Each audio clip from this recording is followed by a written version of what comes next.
ఇప్పుడు ₹1,00,000 పెడితే 6 లక్షలు వచ్చేటట్టుగా నేను చేస్తాది. వీని మనసులో ఉన్న ముచ్చట వీడు పేపర్ మీద రాసి హర హర హర హర హర మహాదేవ్ అని రాయంగానే ఓ వత్తిలి బెరిబిరా సురసుర అని చెప్పి నీదో లొల్లైపోయిందా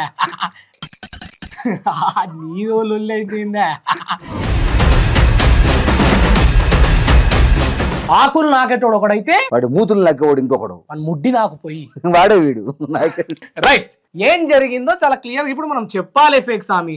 అంతే, బాధితులు మన దగ్గరకు వచ్చి ఇవన్నీ విషయాలు చెప్పిన తర్వాత ఎట్లా చేయాలి, ఏం చేయాలి, వీడు ఫేక్ అని ఎట్లా ప్రూవ్ చేయాలి, ఖచ్చితంగా వీడు చేస్తున్నది లక్షల రూపాయల కోసమే అనే చాలా స్పష్టంగా తెలిసి అప్పుడు నేను నిర్ణయించుకున్నా. ఒక స్వామీజీ వేషంలో ఉన్నటువంటి వ్యక్తి, నీ పేరు కొండదేవర దయానంద స్వామి గురూజీ అనే పేరుతోటి మనోనికి ఫోన్ చేసినాం. చేసిన తర్వాత ఏం జరిగిందండి?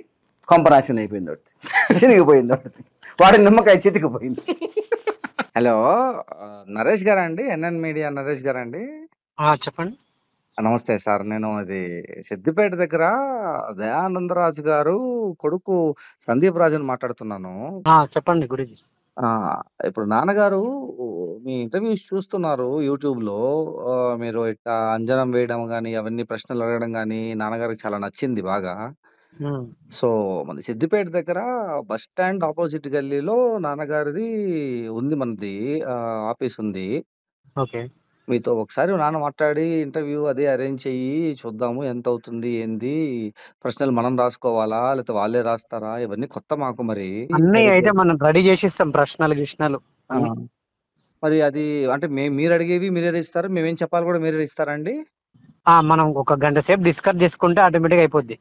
మంచిది మంచిది. మరి మొన్న నేను చూసానండి, ఇది ఆకులో అది బాగా చూపించారు, నాన్నగారికి ఏమన్నా అలా చూపించగలుగుతారా? మరి చూడు అగబడుతుందా అమ్మవారు,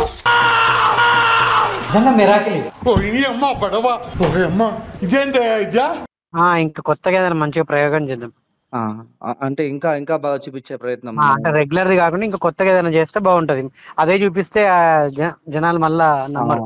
అదే చూపిస్తే జనాలు మళ్ళా నమ్మరు. ఆకులో పెట్టేది అంటే చెయ్యి ఎలా పెట్టాలి అంతా ఎడిటింగ్ లో చూసుకుంటాం మేము.